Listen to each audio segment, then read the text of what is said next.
चंद्र अग्रवाल ने विधानसभा स्थित कार्यालय पर की समीक्षा बैठक। स्टाम्प और निबंधन अधिकारियों को प्रदर्शन सुधार के दिए निर्देश। सांसद रमेश पोखरियाल निशंक 2024 लोकसभा चुनाव को लेकर आज भगवानपुर पहुंचे। कार्यकर्ताओं को जीत का दिया मंत्र।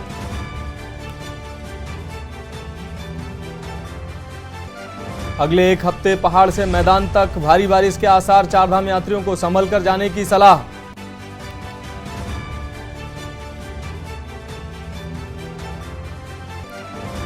पीएम मोदी 25 मई को ऑनलाइन माध्यम से उत्तराखंड को देंगे वंदे भारत की सौगात। नई दिल्ली से देहरादून के बीच चलेगी। सीएम धामी ने की पीएम का जताया आभार। उत्तराखंड विधानसभा कर्मचारियों की विशेष याचिका को सुप्रीम कोर्ट ने किया खारिज। विधानसभा अध्यक्ष के कर्मचारियों को बर्खास्त करने के फैसलों को बताया सही। प्रदेश भाजपा कार्य समिति की बैठक में राष्ट्रव्यापी महाजनसंपर्क अभियान की तय होगी कार्ययोजना। प्रधानमंत्री के संभावित दौरे के बारे में विचार विमर्श होगा। आप देख रहे हैं की न्यूज, खबरों का सारथी। उत्तराखंड की खबरों में आपका स्वागत है। मैं हूं आपके साथ मनोज मानस। बात करते हैं खबरों की। रामनगर में महिलाओं ने वट वृक्ष सावित्री की पूजा अर्चना के साथ व्रत रख अपने पतियों के दीर्घायु की कामना की। जहां शहर स्थित विंदेश्वर महादेव मंदिर में महिलाएं एकत्रित हुई, वहीं पंडित महेश जोशी ने बताया कि वट सावित्री व्रत पतियों के लिए रखा जाता है। उनकी सुरक्षा व दीर्घायु की कामना की जाती है। बताया जाता है कि वट के पेड़ में व्रत के दौरान कलावा भी बांधकर पूजा अर्चना की जाती है। भाजपा की पूर्व नगर अध्यक्ष भावना भट्ट ने कहा कि रामनगर शहर और ग्रामीण की दर्जनों महिलाओं ने व्रत रखा है। पूजा की सामूहिक रूप से पूजा की गई है।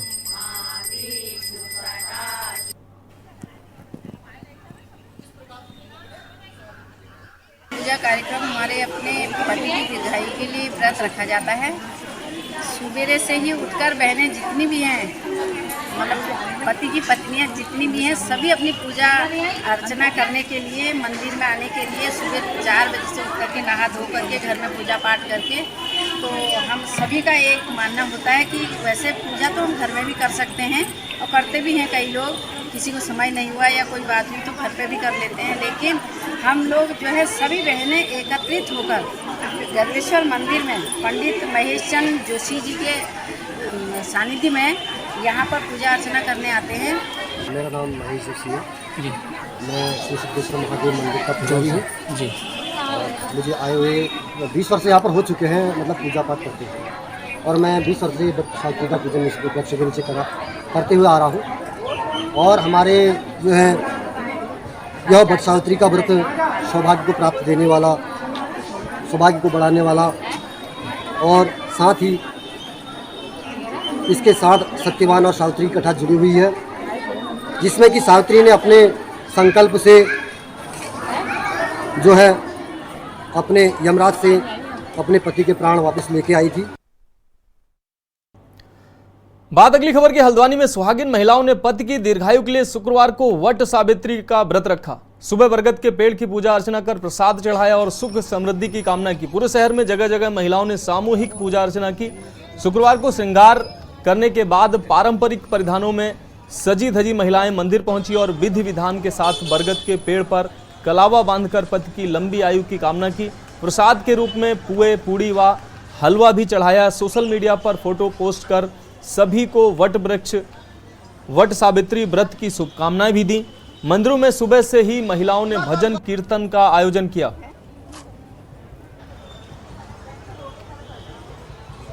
हर साल ये वट सावित्री का व्रत लिया जाता है। इसमें पति की लंबी आयु के लिए सारी सुहागन औरतें इस व्रत को करती हैं और सारे लोग बड़ी उल्लास के साथ इसे मनाते हैं।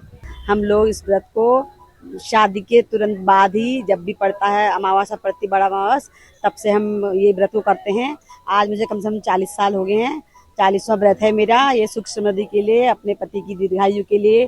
और इतने बड़े पुराने वृक्ष में हम आए हैं कि हमारे पति की आयु इतनी बढ़े और हमारे घर में सुख शांति हो, बच्चे स्वस्थ प्रसन्न रहें, सारा जग, सब लोग, सारे हम भारतवासी सब लोग खुश प्रसन्न रहें, सब उन्नति करें। रुक करते हैं अगली खबर का। लक्सर में हाईकोर्ट के आदेश पर तहसील प्रशासन ने तालाब की भूमि पर पैमाइश कर अतिक्रमण हटाने की कार्रवाई को अंतिम रूप दे दिया है, जिसमें मौजूदा ग्राम प्रधान सहित दर्जनों लोगों के आशियाने को चिन्हित किया गया है। आपको बता दें कि अकोढ़ा कला उर्फ औरंगजेबपुर में गांव में पिछली योजना में सलीम की पत्नी ग्राम प्रधान थी, वहीं इस योजना में भी सलीम के बेटे की पत्नी ग्राम प्रधान है। गांव के ही जगपाल ने वर्ष 2012 में तहसील मुख्यालय में शिकायत कर बताया था कि गांव के सलीम, खलील, इस्लाम व सलीम ने तालाब की भूमि पर कब्जा कर अपने मकानों के निर्माण कर रखे हैं। इसकी जानकारी मिलते ही गांव के सैकड़ों ग्रामीणों ने मौके पर पहुंचकर तथा उन्होंने टीम को वर्षों पहले उक्त भूमि पर मकान बनाए जाने की जानकारी दी थी।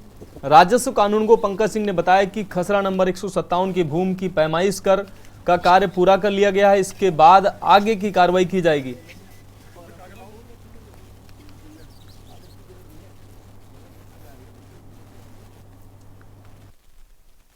रिक्वेस्ट है प्रशासन से कि जो इसकी जद में है, देखो वो तो मजबूरी है, लेकिन जो नहीं है इसकी जद में, बेफिजूल जो जिनको लगाया जा रहा है, बस उनको बचाया जाए, क्योंकि एक इंसाफ होना चाहिए सही तरीके से। जो भी उच्च न्यायालय का आदेश होगा उसका तो सम्मान किया जाएगा। हमने अब दोबारा पैमाइश के लिए बोला था एसडीएम साहब को, आज तीसरी बार पैमाइश हो रही है और जो भी होगा हम उससे संतुष्ट हैं, उसके आभारी रहेंगे। और दूसरा सर हम ये कहना चाहेंगे कि गाँव में और भी चीज़ हैं, और भी तालाब हैं, रास्ते भी हैं, नाले भी हैं, उन सब की पैमाइश हो। कोटा औरंगजेबपुर तहसील लक्सर में एक जोहड़ है, जिसमें कुछ व्यक्तियों के द्वारा अवैध अतिक्रमण किए जाने पर PIL इसी गांव के किसी व्यक्ति के द्वारा दायर की गई थी, जिसके आधार पर जोहड़ की पैमाइश की गई है और कुछ परिवारों पर 122B की कार्रवाई भी पूर्व में हो चुकी है और आज पुनः इसको अंतिम रूप से इसकी पैमाइश कर दी गई है कि कितने मकान जोहड़ के अंतर्गत आ रहे हैं। तो माननीय उच्च न्यायालय के आदेश के क्रम में जो अतिक्रमण पाया गया उसको हटाया जाएगा। बात अगली खबर की। हल्द्वानी में एक हैरत अंगेज वारदात सामने आई है। आपको बता दें, जहां एक गंभीर रूप से घायल युवक उपचार के दौरान एक युवक की मौत हो गई, वहीं युवक के परिवार ने युवक की हत्या की आशंका जताई है। इधर युवक का हल्द्वानी मोर्चरी में पोस्टमार्टम किया जा रहा था तथा मौके पर युवक के परिजनों व स्थानीय लोगों का जमावड़ा लगा हुआ था। इधर कोतवाली हल्द्वानी हरेंद्र चौधरी का कहना है कि मामले में मृतक के परिजनों की तरफ से कोई तहरीर नहीं दी गई है। तहरीर आते ही मामले की जांच की जाएगी तथा जो भी परिजनों की आशंका है उसे दूर किया जाएगा।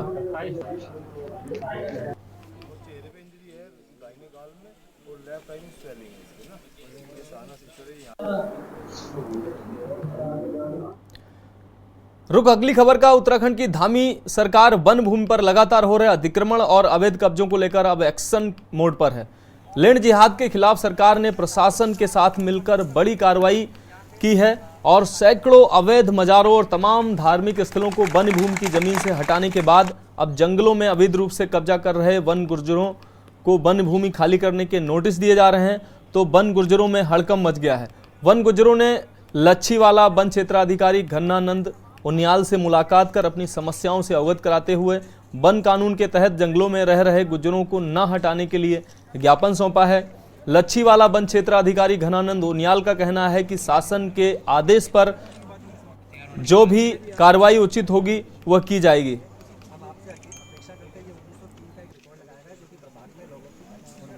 टाइम पे है ना ही किसी सेक्शन की बात की गई कि लोगों को हटाने के लिए। यहाँ जो हम लोगों ने वर्किंग प्लान देखे हैं आर्काइव डिपार्टमेंट से और FRI डिपार्टमेंट से, तो हमें यहाँ के गुजरों का जो प्रमाण निकला जिनको हटाने की बात की वो 1903 का लगा, जिसका आज प्रत्युत्तर के रूप में हम लोग पेश कर रहे हैं। साथ हम लोगों ने आज जो है सामूहिक रूप से एकत्रित होकर दिए गए जितने भी नोटिस है उनका एक जवाब बनाकर जो है आज हम शांतिप्रिय तरीके से माननीय वन क्षेत्र अधिकारी को दे रहे हैं और उसमें सभी जितने भी नई गाइडलाइंस है, शासन की जितनी भी पॉलिसियाँ हैं और साथ में जो माननीय न्यायालय द्वारा दिए गए निर्देश है विशेषकर वन गुजरों को लेकर, उसकी प्रतिलिपि और उसका रेफरेंस हम लोग दे रहे हैं।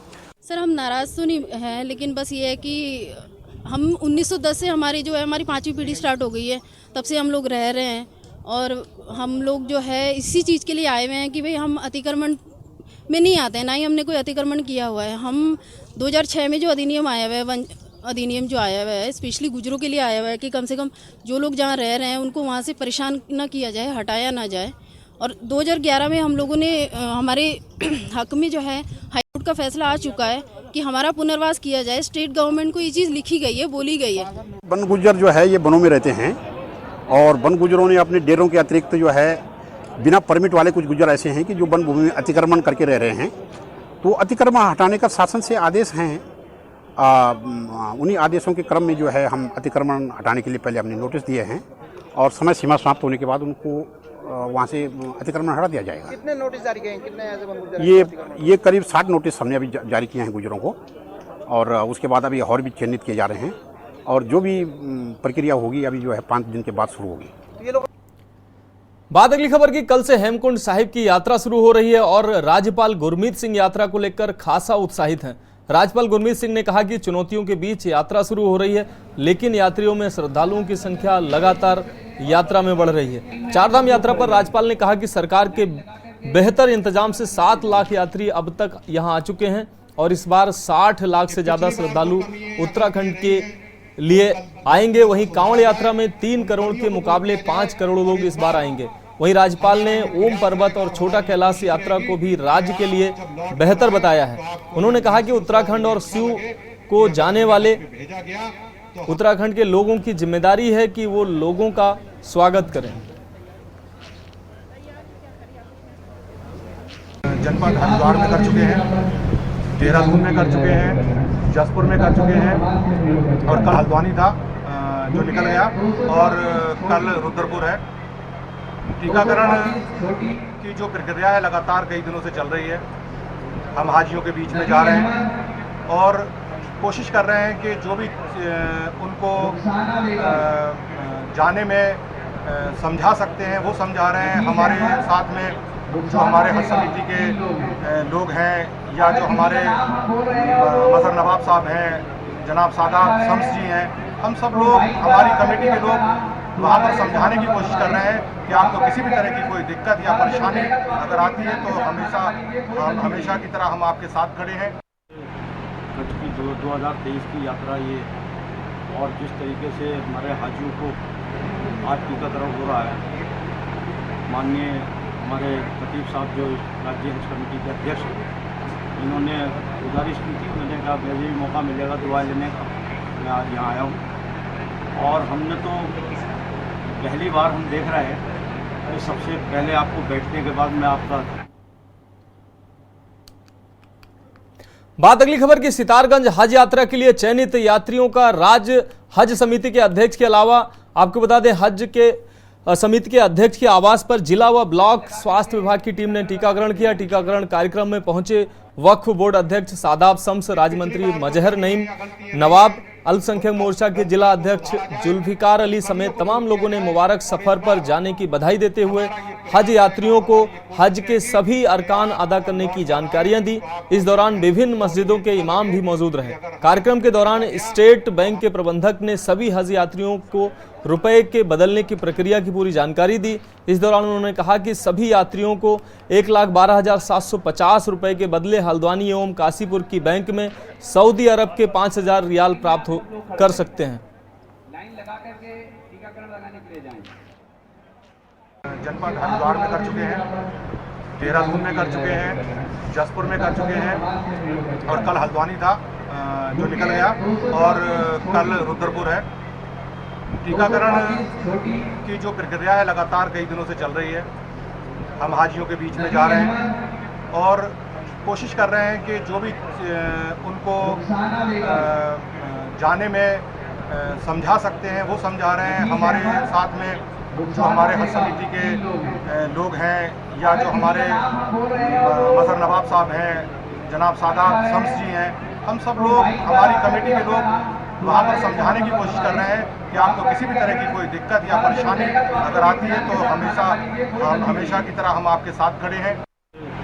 कच्छ की 2023 की यात्रा ये, और जिस तरीके से हमारे हाजियों को आज टीकाकरण हो रहा है, माननीय हमारे खतीब साहब जो राज्य हज कमेटी के अध्यक्ष हैं, इन्होंने गुजारिश की थी, मैंने कहा मुझे भी मौका मिलेगा दुआ लेने का, मैं आज यहाँ आया हूँ।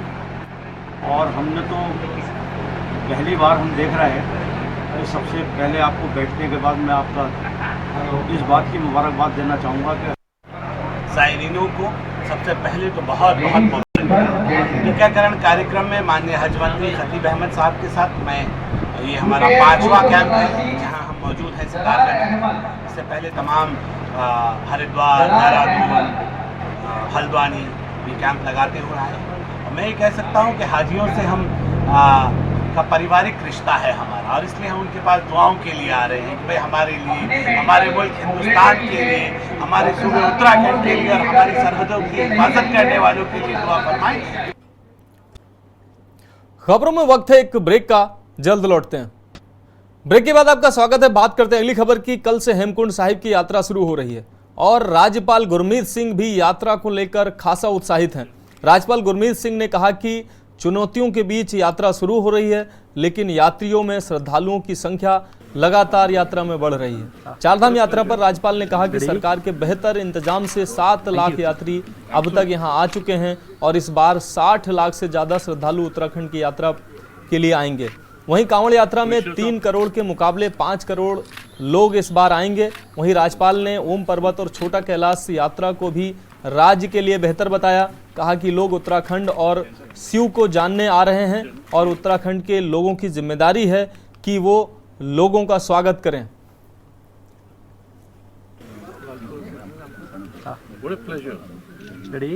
देखिए, अगर आज इस क्षण की बात करेंगे तो आज के दिन में 7 लाख जो श्रद्धालु यात्री हैं वो चारधाम की यात्रा कर रहे हैं। मुझको लगता है कि इस साल कम से कम 60-70 लाख श्रद्धालु यात्री चारधाम की यात्रा करेंगे। कि जो आदि कैलाश है, जो पिथौरागढ़, चंपावत, जो मुंशियारी, ये जो इलाके हैं अपने आप में इतने सुंदर हैं और उसके अंदर में जो टूरिस्ट का फ्लो है वो बढ़ता जा रहा है। सच कहूँ, आत्मा की बात, मुझे ऐसा लगता है कि आज के दिन में पूरी मानवता 7.9 बिलियन जो लोग हैं वो आना चाहते हैं उत्तराखंड में, आकर देखना चाहते हैं कि वो डिविनिटी क्या है और स्पिरिचुअलिटी क्या है, वो शिव जी के क्या इम्प्रिंट्स हैं इस जगह के अंदर।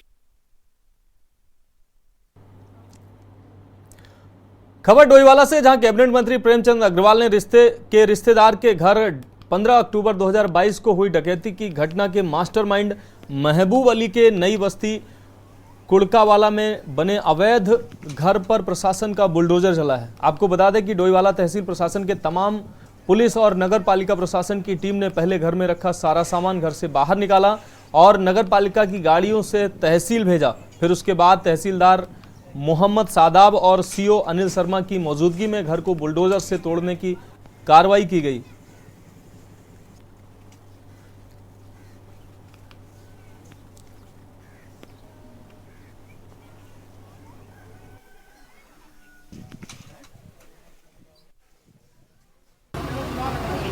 जैसा कि आपको मालूम है कि पिछले साल अक्टूबर में यहाँ के एक व्यवसायी डोईवाला में घर में डकैती डालकर उनका सामान लूट कर ले गए थे, जिसमें ये महबूब मास्टरमाइंड था और अभी जेल में है।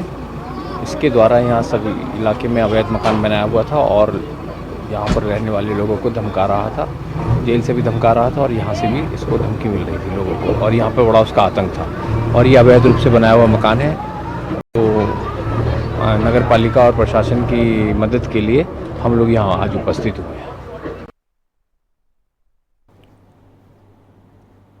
बात अगली खबर की। उत्तराखंड विधानसभा के बर्खास्त कर्मचारियों की विशेष याचिका को सुप्रीम कोर्ट ने खारिज कर दिया है। इस फैसले से कर्मचारियों को बड़ा झटका लगा है। सुप्रीम कोर्ट ने याचिका निरस्त करते हुए विधानसभा अध्यक्ष के फैसले को सही ठहराया है। इससे पहले नैनीताल हाईकोर्ट ने भी विधानसभा कर्मचारियों को बर्खास्त करने के विधानसभा सचिवालय के आदेश को सही ठहराया था, जिसके बाद बर्खास्त कर्मचारियों की ओर से इस फैसले को चुनौती देते हुए सुप्रीम कोर्ट में एसएलपी दाखिल की गई थी, जिसके बाद कोर्ट ने एसएलपी को खारिज कर दिया है।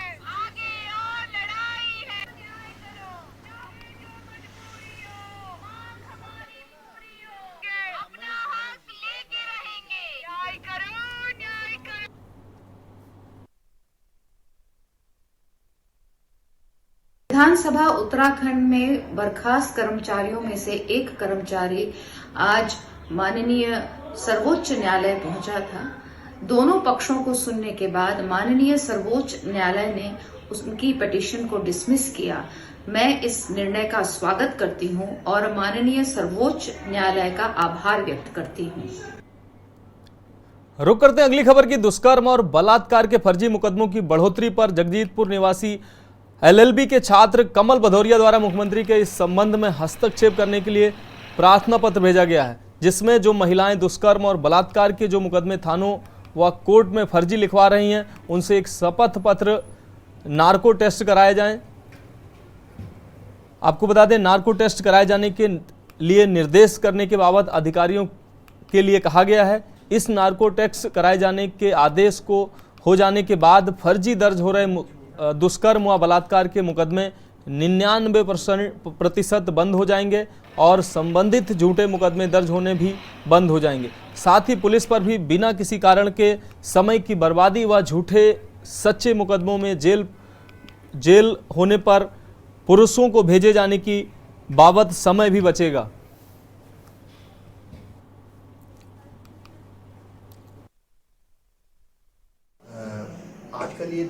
आजकल ये सामने आया कि जो महिलाएं कोर्ट में थाने में मुकदमा दर्ज कराती हैं दुष्कर्म से संबंधित, उन मामलों में ये देखने के लिए सामने आया कि जो महिलाएं मुकदमा दर्ज कराती हैं वो अधिकतर झूठे पाए जाते हैं। जब पुलिस जांच करती है तो उसमें यही सामने आता है कि आपसी रंजिश के कारण या ब्लैकमेल के कारण जो है मुकदमा दर्ज किया गया। और उसमें जो है आज मेरे द्वारा माननीय मुख्यमंत्री जी को पत्र लिखा गया, जिसमें हमने मांग की कि जो भी महिला दुष्कर्म से संबंधित कोई भी मुकदमा थाने में या कोर्ट में लिखवाए तो उसमें वह अपना शपथ पत्र दे। रुक करते हैं अगली खबर की। भारतीय वायुसेना के विशेष विमान से सूडान में फंसे नागरिकों को दिल्ली लाया गया है। इसमें उत्तराखंड के 2 निवासी अनिल कुमार, अमित कुमार भी शामिल हैं।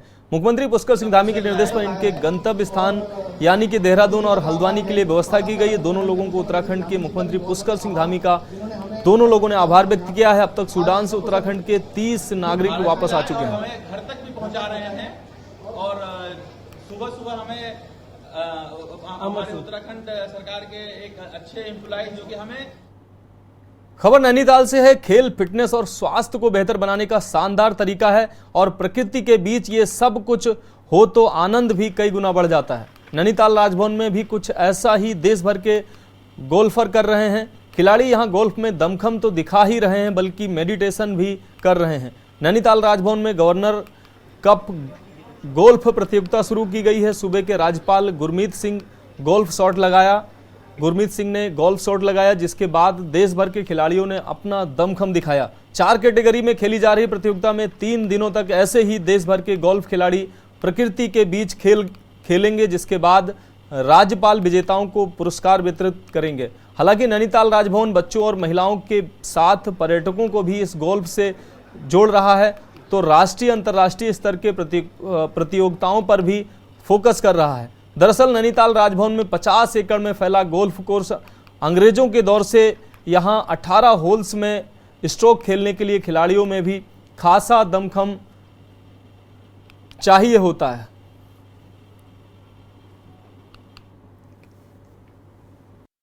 ये जो गोल्फ कोर्स है 200 एकड़ में है और अपने आप में एक अलग ही अद्भुत गोल्फ कोर्स है। इसको हम सबकी जिम्मेवारी है कि उत्तराखंड के नैनीताल के इस अति सुंदर गोल्फ कोर्स का नाम पूरे दुनिया में शामिल होना चाहिए। नहीं, जैसे आपने बताया ना कि ये मैदान जो है इसकी तो खूबसूरती खैर अलग लेवल पे है, लेकिन मैं बीइंग विद द आर्मी तो कम से कम 20-25 कोर्सेज में खेल चुका हूँ, लेकिन जो इस कोर्स का आनंद है वो अपना अलग है, क्योंकि एक तो नेचुरल टेरेन है यहाँ पर। अगर आप देखा होगा जो बनावट ज़मीन की है उसी के हिसाब से इस कोर्स को डिज़ाइन किया गया है। कहीं पर आपको सीधे जाना है, कहीं पर पहाड़ी के ऊपर से मारना है शॉट को, तो काफ़ी चैलेंजिंग है। और इसमें तो मतलब मैं तो बोलता हूँ फिजिकल एक्सरसाइज के साथ मेडिटेशन जो होता है उसका तो कोई मैच ही नहीं है, पार एक्सलेंस। मतलब इसके लिए गवर्नर हाउस के जो लोकेशन है गवर्नर्स का के लिए इस मैदान का, इसके बारे में कोई शब्द ही नहीं है मेरे पास। उत्तराखंड की खबरों में अभी के लिए इतना ही। मुझे दीजिए इजाजत और आगे आप देखिए के न्यूज़ इंडिया का विशेष कार्यक्रम मंथन हमारे संपादक प्रधान संपादक दुर्गेन चौहान जी के साथ।